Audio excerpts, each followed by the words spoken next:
Welcome to the show this week, Kelly. I'm so excited to have you on to talk a little bit about this strategy that you were telling me about that I think is going to be so helpful for so many of us. Absolutely. Before we jump into that, tell us a little bit about yourself. Who are you? What do you do? Sure, sure. Well, thank you for asking me to come. I could talk about these things all day long, so I'm happy to be here. But yeah, my name is Kelly O'Donnell. I'm a licensed clinical addiction specialist and I'm a licensed clinical mental health counselor, which is just a lot of words to say, right? I'm a therapist that understands substance use and mental health, how they overact, how they interact with one another. And I have my own private practice, Quite Centered Counseling Services, and I specialize in working with clients who are struggling with anxiety, self-esteem, and substance use, which means I end up doing a lot of overlapping work around values and boundaries and trauma and how to navigate overwhelm. So, Yeah. yeah. Yeah. So how did you get into that, especially like the substance use side of things? Yeah. So I actually stumbled into substance use work. So I'm from Western New York, from Buffalo, which is a really big drinking town. Drinking is a super normalized and part of our culture. It's part of who we are as Buffalonians. And in grad school, I was required to take a mandatory one class on substance use. I also come from a family of law enforcement. So I was brought up with some very strong views on what substance use it looks like, what is acceptable, things like that. Mhm. So I walked into grad school thinking I was actually pretty confident that I was not going to work with substance use. Update, that is not at all how it went. Grad school turned my point of view completely upside down on substance use, what it looks like for the person who is navigating the substance use, but also what the substance use navigation looks like for loved ones who are kind of on the outside of their loved ones struggling with substance use. So grad school turned my world upside down, and I then kind of launched into my first job in the field that was focused on supporting youth inside of the criminal justice system because of substance use. So I dove in headfirst in figuring out how to work with these clients, and I've really appreciated all that the clients have also taught me about Yeah. substance use. So yeah. Yeah. So it kind of picked me. I did not think that I would end up here, but I really love and enjoy the work that I do with clients, specifically clients who are looking to work with harm reduction. Mm. So a lot of times in our field, abstinence is like the gold star standard of what is like expected. Yeah. But I really appreciate working with the clients who can say, like, that is not my goal, actually. And what I would like to do is to navigate my relationship with substances just in a different, or sometimes in their opinion, a healthier way. So we talk about what that looks like together and help them construct that. Yeah. Well, and Yeah. I think that's a really good segue into like what is something, especially when you're working with those clients, what is something that you're kind of teaching to them, encouraging them to use, practice that like you've used in your own life? Yeah, yeah, no, fair question. I think that one thing that helped me when I was kind of thinking back on what my relationship with substances looked like is first the educational piece of what low risk drinking guidelines look like. I didn't learn this until later in life and into my career, but also that there's low risk cannabis use Mhm. guidelines as well.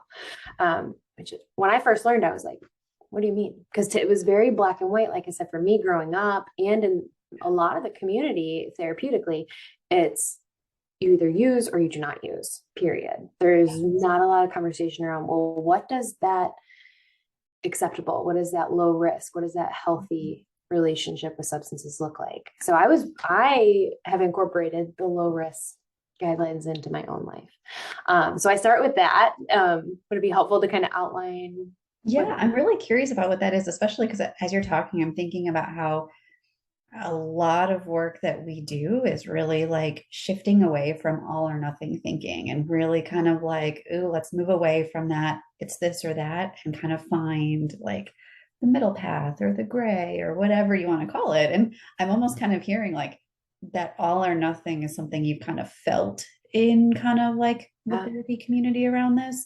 And it mhm. seems like kind of this like low risk kind of like stuff is maybe shifting away from that and Yeah. in some ways like practicing the thing that we teach, right? Exactly. Yeah. Practicing the thing that we teach, that it doesn't have to be all or nothing. This is something that the West Coast has embraced a lot more than us over on the East Coast, but I think we're catching on to being more open to it. And this, I will say, the low risk, it doesn't work for everybody. Like there are some clients who end up working with me and we work through this process of like, I want to do low risk, and they ultimately land on it's just not something that's feasible for me. So I like to also say it's not for everybody. But yes, what this middle path looks like, it actually, what these low risk guidelines look like also depends on who you ask. So whose research we're following. So I like to kind of just give the conglomerate of some of the research that I've taken in, but then I just kind of leave it up to clients. Like, however many of these guidelines you want to follow, reject, find a middle ground between, this is just information that I share in hopes to help inform and educate people when they're making their decisions about what they want their relationship to look like. So a handful of different guidelines would be, so let's see, the first one, I used to work with college students and they were not a fan of this one. And college age Kelly also was not a fan of this one. But the first one being that they're no more than 1 drink per hour, which can be really difficult, especially when we then kind of get into, well, what is 1 drink? If I just get a really, really big glass for my wine and I just keep on pouring, it's still just one, it all fits in 1 glass. So is that okay? So doing some educating around what that looks like too, right? I'm sure that a lot of people are familiar with 1 standard drink of beer. So with an ABV that's typically around 5%, that 12 ounces is considered 1 drink. For wine, I've seen research say anywhere from 4 ounces to 6 ounces of wine. And then I've seen wine glasses that are like, this can hold an entire bottle. So 4 to 6 ounces of wine is considered one drink. And then when making a mixed drink or taking shots, so straight liquor at 80%, 80 proof rather, is a 1.5 ounce of a shot. So oftentimes when we're ordering mixed drinks at dinner, we're oftentimes getting more than one drink per serving of alcohol inside of that mixed drink that we're consuming, but still calling it 1 drink. So I like to just kind of like normalize that in thinking about, okay, 1 drink per hour. That's one guideline that's encouraged. Another guideline that's encouraged is either 7 or 14 drinks per week. And that is broken down, like, right, there's a big difference there. Like, is it 7 or 14? And the research kind of is supported. It breaks it down by biological gender, which can get a little fuzzy when we're talking about, well, what, and I shouldn't say, but really it's biological sex, right? So when we're separating that out and kind of how and what roles is that playing, I'm not familiar with any research, unfortunately. What does that look like for our transgender folks? Yeah. I'm not sure, unfortunately, but would love to learn if anyone knows of any. But so 7 or 14 is based on how our bodies break down. Based on our sex, metabolize alcohol differently. So for men, they're known to break down and metabolize alcohol at a faster rate, so they can hold 14 drinks in a week and be considered low risk. Females can break down drinks at the rate of 7 drinks per week and still be considered low risk. So then kind of like another guideline that exists in that is, if you notice, right, if we do the math, that means that you can actually drink every day and it still not be an issue. Well, issue being relative, but low risk, right? So if I'm female, I can actually have a drink every single day and it still be considered low risk. If I'm male, I can have 2 drinks every day and consider it to be low risk. So is there a difference though if it's 1 every day versus 7 in 1? Great question. Great question. Yes, my college students would love that. Okay, well, great. I would get that question a lot. No worries. I will just save all 7 drinks for Friday night. That's fine. I can handle that. I'm like, I'll just add in another low risk guideline here. Again, you do you, if that's what you'd like to choose. But there's also the low risk guidelines around what's considered binge drinking. right? And so what that looks like for men versus women is 3 to 5 drinks. So not drinking any more than 3 drinks in a sitting, not drinking any more than 5 drinks in a sitting. A sitting gets a little dicey as well. Like, what is a sitting? Yeah. The research doesn't get super clear on that. So I just leave that for how clients would like to interpret that. I usually encourage like a 2 to 4 hour window. But also another kind of gauge that we have for ourselves is our legal limit too. Yeah. So having a BAC that's lower than 0.08, obviously for driving, but that's also something to keep in mind too for just our functioning in general, right? And what does that look like for our bodies? And there's lots of tools that I will use with clients. There's free online BAC calculators where you can punch in your weight, you can punch in what alcohol you were drinking, what the alcohol by volume, the ABV percentage was, and weight, how much time you were drinking, and the ABV. Yeah, how many drinks you had. And it'll calculate for you approximately what your ABV is. Or I've had clients, and I have had a period of my life also where you can buy a breathalyzer, keep it in your purse when you go out. So, yeah. Yeah. Yeah. And I think a lot of people don't necessarily know that those are like accessible for people to just go buy and kind of keep Oh, handy. yeah, absolutely. They're not something, after having a DUI, that is something that could be installed in your vehicle as a breathalyzer to kind of like prove in order to start the car that you are below legal limit. But yeah, you can You can Amazon yourself a breathalyzer if it's something that you want to know for yourself when you are drinking. Yeah. So what does it look like? Because I'm thinking about how, we are, we live in a country where we take sports very seriously. Oh, yeah. And right now we're in football season, but even in the spring we have March Madness where, going to watch the game and hang out with people, alcohol can be very present at those kinds of things. I'm thinking like even here in the Charlotte area of North Carolina, like there are more breweries than I can count. There's wineries that have beautiful places to go sit in the mountains and do that. And so with there being so much like just social exposure to alcohol, like what has it looked like for you when you kind of are implementing these like low risk guidelines for yourself, and how are you kind of like keeping track of this when you're out at those places? Absolutely. So I'll back up a little bit from that with kind of like an example of how are we keeping track of this? And it is something that I've also done myself. So in a practice that I'll encourage with clients is to kind of take a self-assessment, to take like an inventory of how much am I typically drinking or smoking, if that's something that entertains me more. But actually to keep a log for yourself, just to gauge, all right, well, what does it look like when I am just like completely unfiltered? I'm really not trying to change anything. Just what does my general use look like? And sometimes that alone can be eye-opening of, oh, I actually don't want it to look like that. I didn't know it looked like that. Yeah. So I would like it to look a little bit differently. And that alone is enough to kind of shift. But to answer your question, like, okay, we're sitting in the middle of a football game or whatever it is, right? Friends want to go to a winery. Depending on the friendship closeness, right?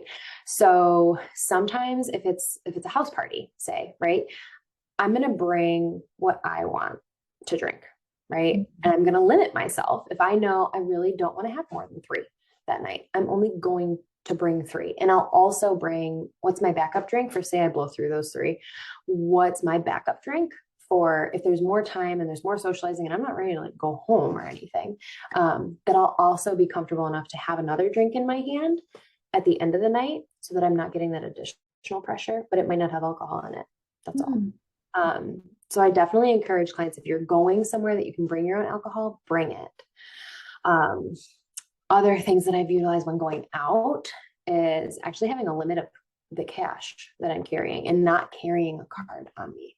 If I know I'm going out and I know drinks are whatever, 10, $15 per drink, I'm not going to bring more than 30, 40, whatever I decide that night, right? If I know I need an Uber, like I have Uber on my phone, I don't need a card for that. If I have to account for cover charges, things like that, but I'm already budgeted. Sure. So I kind of keep control. Now, there's those instances where someone's like, well, let me buy you a shot, right? Let's just I'll get you one. No worries. I'll take care of it. Again, depending on how close the person is to me. If it's a good friend, chances are they already know where I'm at with this. If it's someone that it just feels impolite to turn it down, I might say yes to the drink. But I also know that for me personally, it's not difficult for me to hold a drink in my hand and not drink it. Mm-hmm. So I only do that when I know I have zero temptation to drink this drink, but I am going to be polite and I am going to accept it and I'm going to say thank you and I might have a sip, but I'm really not going to drink more of that, and that's okay for me.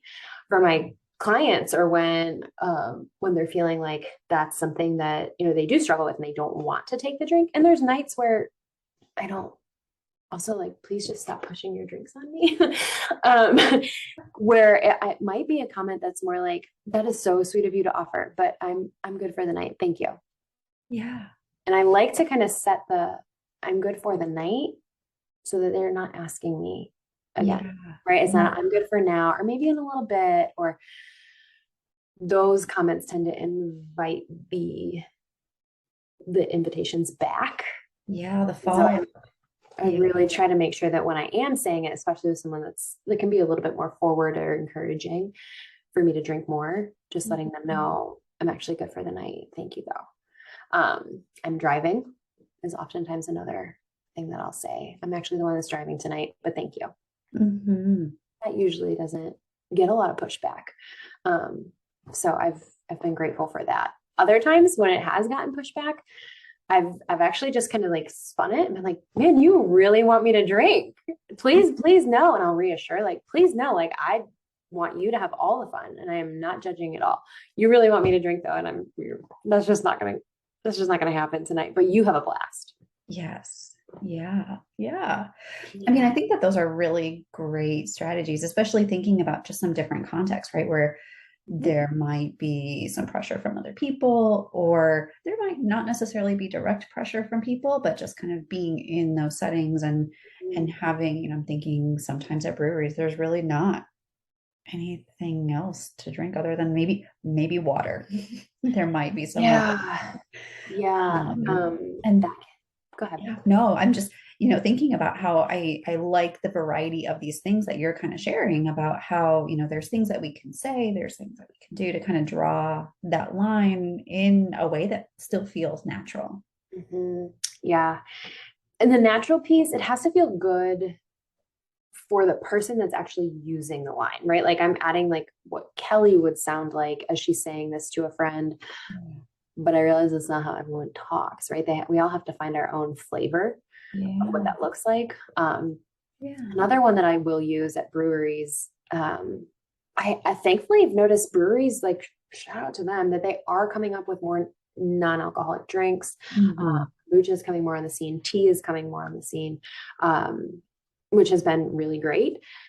But yes, if I know that I'm going somewhere that doesn't have any alcohol, say a girls group that doesn't really know, like maybe these are new friends or something, and I know that's all that there is, I might set the expectation beforehand, right? Of like, I don't think I'm really going to be up for drinking this week, but can we go somewhere else? Or I'll probably eat while we're there, to kind of set the expectation beforehand. Like, oh my gosh, I heard they have really great appetizers. I can't wait to try those. And let that be my focus and my excitement, whereas someone else might be really excited to try the new beer.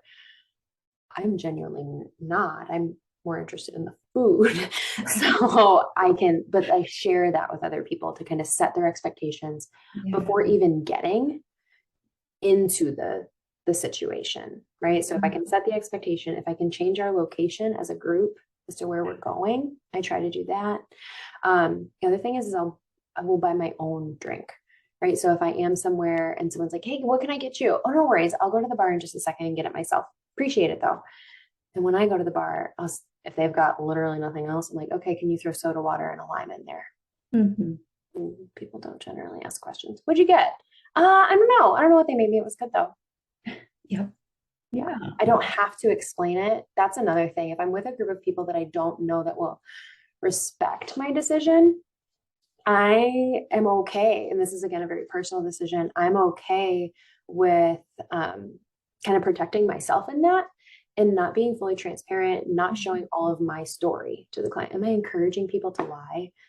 No, I'm encouraging people to check in with themselves and how safe do Yeah. the recipients of the information feel, and Yeah. then being as truthful as possible, but protecting yourself first and foremost. If it feels like it's something that you don't want to be pushed with, that's okay. Yeah.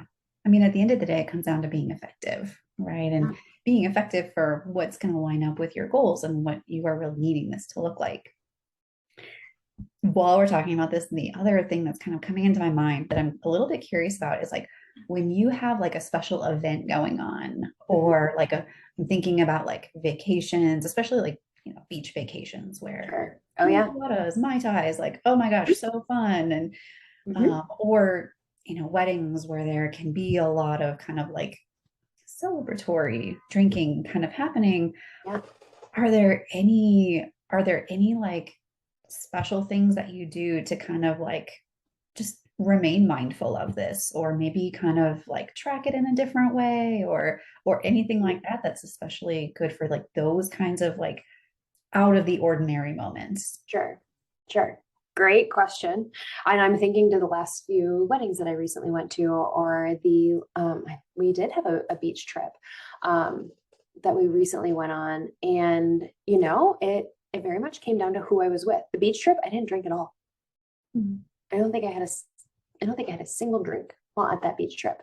But again, that was because I was excited about a lot of other things. So I would say when I approach a situation where I'm just like, I don't want to, I'm not going to drink in this place. I try to focus on, okay, well, what else am I going to enjoy while I'm there? Yeah. Yes, our society does very much focus on, well, the drinking, that's what you're going to enjoy. And that's what's going to make it fun for you. Might it add some fun? Maybe, but maybe not. It also adds a lot of other things that I don't really feel great about at this point. But so I do try to reset my mindset of, is there anything else that I can actually enjoy while I'm there? Um, I loved I loved like building sandcastles. I loved riding in the waves, right? I loved going for walks and not having to worry about what time it was. Same with bike rides. So I enjoyed that. That was my event. I felt fulfilled because I know that's also just part of my values, is being out in nature, and that's something that's important to me. So because I was aligned with my own values, it helped me stay maybe more grounded and more confident that when other people were drinking at night, I just didn't feel like I needed it. Hmm. Um, so that's where I would say I shift my mindset and I shift my focus for a Yeah. lot. But say, sure, I'm thinking of another, like a wedding where it's like, I know that there was like a group that wanted to do shots. And I was like, there were a few groups that wanted to do shots. So I would pick and choose, right? Mhm. Or I also I didn't finish the one shot that I actually did take. I did with one group. I cheersed my water and took a sip when they took a shot, and that was fine. When they asked me, I said, I'm gonna do water on this one, but I want in on the toast. Yeah. Also, so making known this is where my boundary is, but I still want in on it. So I'm Yeah. still included, because I'll hear that for a lot of people is I don't want to be left out. Then make sure you're not left out. Like that's totally okay. I'm not gonna do the shot, but I am gonna cheers and take a sip with y'all. So I Yes. still want to be included in that part. The part where I did take the shot, I also didn't finish it because first of all it was gross. I didn't like it, but also I had known like I've probably had enough for tonight. I didn't finish it and I handed it to somebody else. Hmm. I don't know too many people who would be upset with me handing someone else free liquor.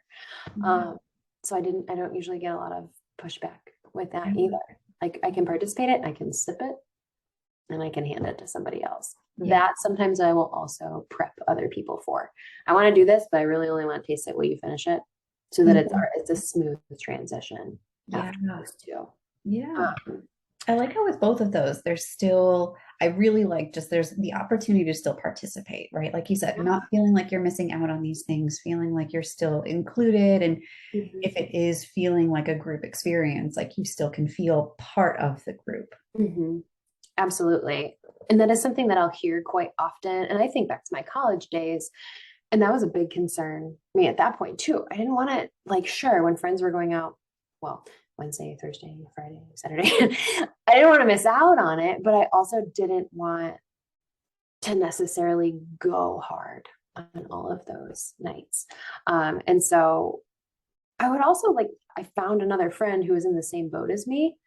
And Mhm. so pairing together with her in those instances also meant when other people were doing shots that we want to do, we went and danced, right? Like it was, we worked it out together. So I think having that community, having that somebody else who's on the same page, having someone else who's ready to take the shot so it can be a smooth transition for you, having someone who goes to the bar and orders you a mocktail because they know that that's really what you're wanting, having somebody on your side for it so you're still included has also Mhm. been pretty helpful too. Yeah, yeah. I think all of this stuff is really helpful. And I like that it's a lot of stuff that feels tangible and things that feel, kind of coming back to that word like natural things that it's not things that are going to draw attention. Um, Hopefully. hopefully. Yeah. Yeah. Yeah. So if people want to learn more about kind of like the like low risk use or some of these strategies, how can they find you? How can they get in touch with you? Yeah, absolutely. So, like I said, my name of my practice is Quite Centered Counseling Services. So, if you were to Google that, my website should come up. But also, probably the easiest way to contact me directly is via email. And so that's going to be my email is kodonnell at qccounselingservices.com. Yeah. And I'll put that in the video description so people can find you quickly and easily. Thank you. Yeah. Well, thank you so much for being on the show. I know I definitely got some helpful strategies and tips that I'm going to be using. So thank you so much for sharing. Absolutely. Thank you so much for having me.